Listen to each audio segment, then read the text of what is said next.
Good morning dear students. मैं अध्यापक सार मिश्र, असिस्टेंट प्रोफेसर बीएड संकाय संत तुलसीदास पीजी कॉलेज कालीपुर सतना। बच्चों, आज हम अपने इस यूट्यूब वीडियो की कड़ी में प्राच्य पाश्चात्य विवाद एंग्लिसिस्ट एंड ओरिएंटलिस्ट कंट्रोवर्सी की विषय में चर्चा करेंगे। इस पर चर्चा करने के पहले थोड़ा सा हम इसके इतिहास के बारे में जानकारी करते हैं। प्राच्य और पाश्चात्य विवाद। प्राच्य और पाश्चात्य विवाद की जड़ अगर देखें तो 1813 के आज्ञा पत्र से ये समस्या पैदा हुई है। चार्टर एक्ट ऑफ 1813 में एक धारा 43 थी, जिसे 43वीं धारा के नाम से भी जाना जाता है। 43वीं धारा। इस धारा में भारतीय साहित्य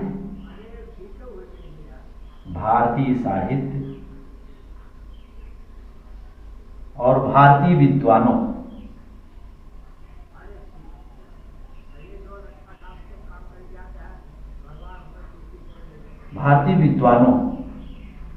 को प्रोत्साहन पर खर्च करना था, परंतु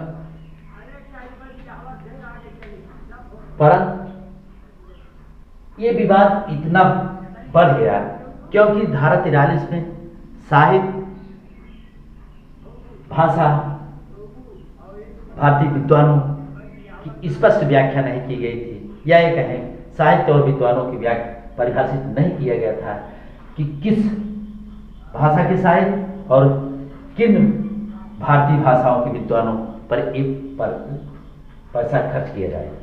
और विवाद इतना बढ़ा कि भारत में कंपनी के अधिकारियों में ही नहीं, ब्रिटिश पार्लियामेंट के सदस्यों के बीच भी ये विवाद इतना गहराता गया कि एक विचारधारा के रूप में सामने आता है, जिसे प्राच्य एवं पाश्चात्य विचारधारा के नाम से जाना जाता है, जिसके अंतर्गत बच्चों आज हम दो बिंदुओं के माध्यम से प्राच्यवादी वर्ग और पाश्चात्यवादी वर्ग के विषय में चर्चा करेंगे।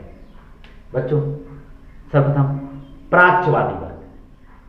प्राच्यवादी वर्ग में कंपनी के वरिष्ठ या ये कहें पुराने और सीनियर अधिकारी इसमें सम्मिलित थे, और जिसका नेतृत्व उस समय बंगाल लोक शिक्षा समिति के सचिव एच टी प्रिंसेप और इनके समर्थन में लॉर्ड मिंटो, एच विल्सन और ब्रिटिश गवर्नर वारेन हेस्टिंग्स, या उस समय या ये कहें तत्कालीन British governor general Warren Hastings भी इसका नेतृत्व या इसके समर्थन में था। और इन लोगों का विचार था कि भारतीयों को उनकी भाषा साहित्य में शिक्षा दी जाए। अगर हम इनको बिंदु पॉइंट के माध्यम से देखें तो नंबर 1 है भारत में भारतीय भाषाओं, जिसके अंतर्गत संस्कृत, हिंदी, अरबी, फारसी के माध्यम से शिक्षा दी जाए। कहने का तात्पर्य, ये लोग सोचते थे कि भारतीयों को भारतीय साहित्य, जिसमें अरबी, फारसी, हिंदी, संस्कृत सम्मिलित था, इसके माध्यम से शिक्षा दी जाए। नंबर 2 था भारत में भारतीय साहित्य एवं ज्ञान विज्ञान की शिक्षा प्रदान की जाए, मतलब भारतीय भाषाओं में शिक्षा दी जाए। और नंबर 2 था भारत में भारतीय साहित्य एवं ज्ञान विज्ञान की शिक्षा प्रदान की जाए। नंबर 3 था कुछ उदारवादी भारतीयों, मतलब कहने का मतलब कुछ उदारवादी जो थे वो भारतीयों को पाश्चात्य ज्ञान विज्ञान का सामान्य ज्ञान कराने के भी पक्ष में थे, परंतु इनमें भी कुछ लोग अपने अपने अनुसार तर्क कर रहे हैं। कुछ भारतीयों के पक्ष में थे या भारत के हित में सोचने वाले थे, या कुछ ब्रिटिश हित में सोचने वाले थे। भारत के हित में सोचने वालों का तर्क था कि भारत की अपनी संस्कृति है, उसकी संस्कृति की रक्षा के लिए उसकी भाषा एवं साहित्य में शिक्षा देना आवश्यक है। कहने का मतलब जो भारत के पक्ष में सोचते थे, भारत के पक्ष में या भारत के हित में, उनका विचार था भारतीयों को भारतीय भाषा साहित्य में शिक्षा दिया जाए या भारतीय संस्कृति में शिक्षा दिया जाए, जिससे वह अपनी संस्कृति की रक्षा कर सकें एवं भाषा एवं साहित्य की शिक्षा देना आवश्यक है। और जो ब्रिटिश पक्ष में थे या ये कहें ब्रिटेन के हित के सोचते थे,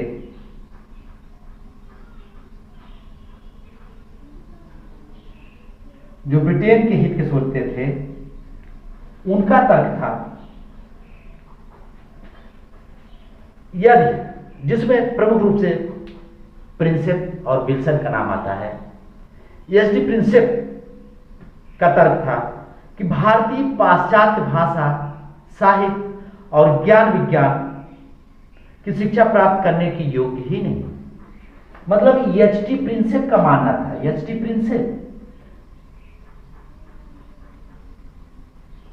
कि भारतीय लोग पाश्चात्य साहित्य ज्ञान विज्ञान भाषा के योग्य ही नहीं है, इसलिए उनको प्राच्य भाषा और साहित्य ज्ञान विज्ञान की जानकारी या शिक्षा प्रदान की जाए। और एच विल्सन जो था, उसका मानना था कि भारत में पाश्चात्य ज्ञान विज्ञान की शिक्षा देने से भारत में अंग्रेजों का विरोध हो सकता है। कहने का तात्पर्य मित्रों, यदि भारत में पाश्चात्य ज्ञान विज्ञान की शिक्षा अगर दी जाएगी तो भारत में अंग्रेजों का विरोध हो सकता है। ऐसा विचार था एच विल्सन।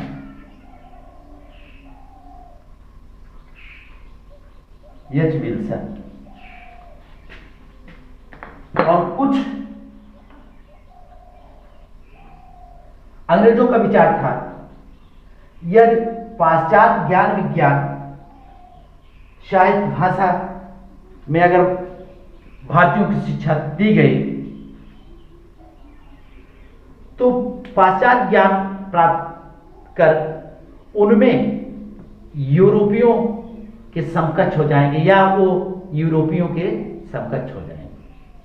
और कुछ लोगों का विचार था यदि पाश्चात्य ज्ञान विज्ञान साहित्य धर्म की शिक्षा अगर उनको या भाषा की शिक्षा उनको दी गई तो उनमें जागरूकता आ जाएगी, अर्थात भारतीयों में जागरूकता आएगी और वो अंग्रेजों को उखाड़ फेंकेंगे भारत से।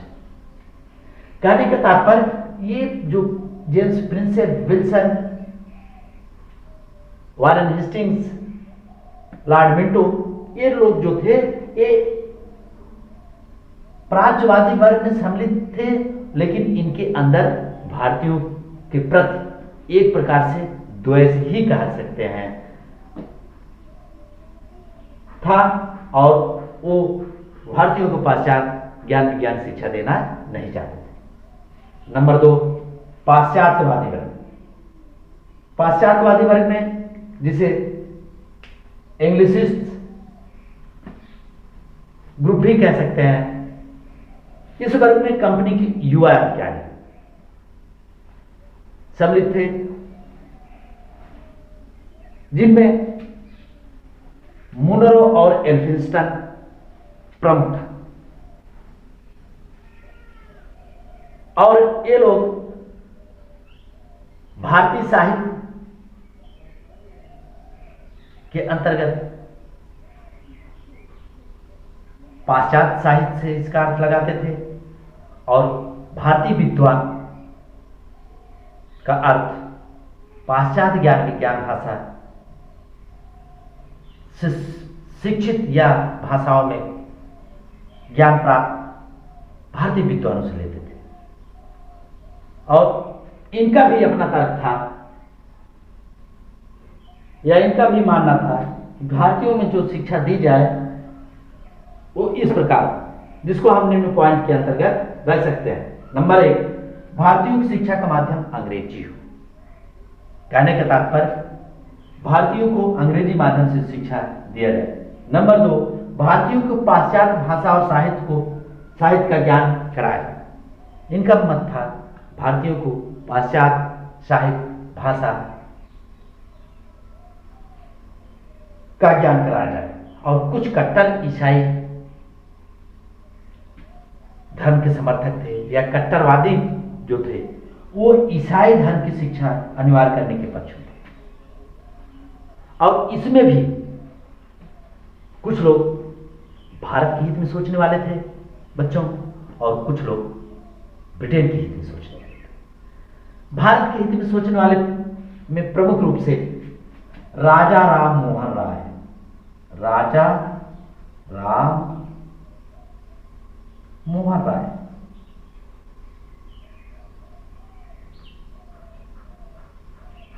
प्रमुख रूप से, जो ये प्रबुद्ध भारतीय थे, इनका मानना था या इनका तर्क था कि शिक्षा भारतीय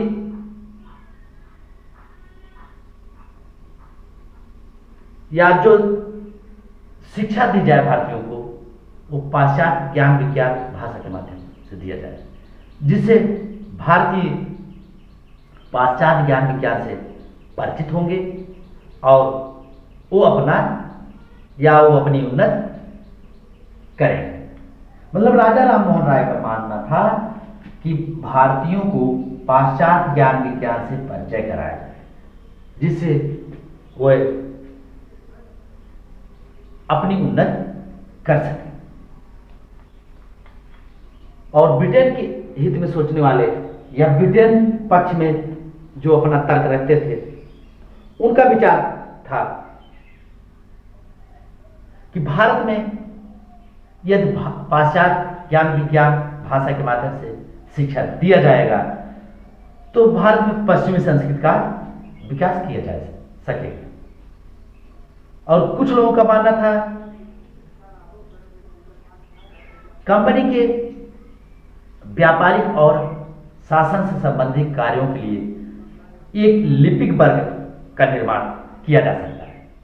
और कुछ अंग्रेजों का मानना था कि भारतीयों में एक ऐसे अंग्रेज परस्त का निर्माण होगा जो रंग रूप से तो भारतीय होंगे, परंतु विचारों से अंग्रेज होंगे या अंग्रेजों के समर्थक। और कुछ लोगों का मानना था कि पाश्चात्य ज्ञान विज्ञान भाषा साहित्य में अगर शिक्षा दिया जाएगा तो भारत में अंग्रेजों की जड़ मजबूत होगी। कहने का तात्पर्य प्राच्य और पाश्चात्य विवाद में प्राच्यवादियों का कुछ अपना तर्क था, पाश्चात्यवादियों का कुछ अपना था। प्राच्यवादियों में कुछ लोग भारतीय हित सोचते थे, कुछ ब्रिटेन की हित सोचते थे।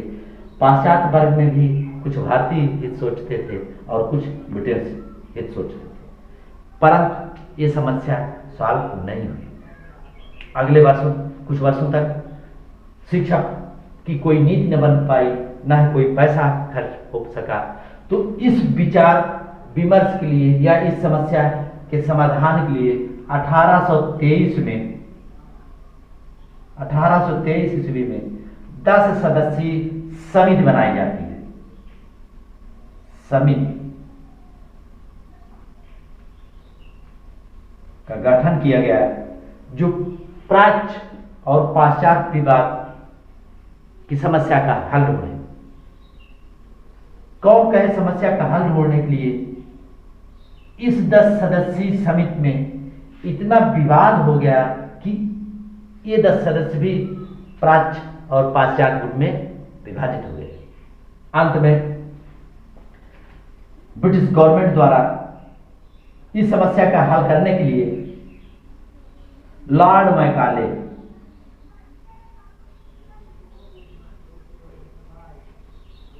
लॉर्ड मैकाले जो अंग्रेजी साहित्य का विद्वान था, कानूनविद था, या ये कहें बहुत अदूरदर्शित या दूरदर्शी व्यक्ति था। इसको 1834 में इस विवाद की समस्या को हल करने के लिए भेजा गया। लॉर्ड मैकाले के विषय में हम अपने अगले वीडियो में चर्चा करेंगे। आज बस इतना ही। इस समस्या का हल कैसे हुआ, क्या हुआ, इसके बारे में हम नेक्स्ट वीडियो में चर्चा करेंगे। धन्यवाद।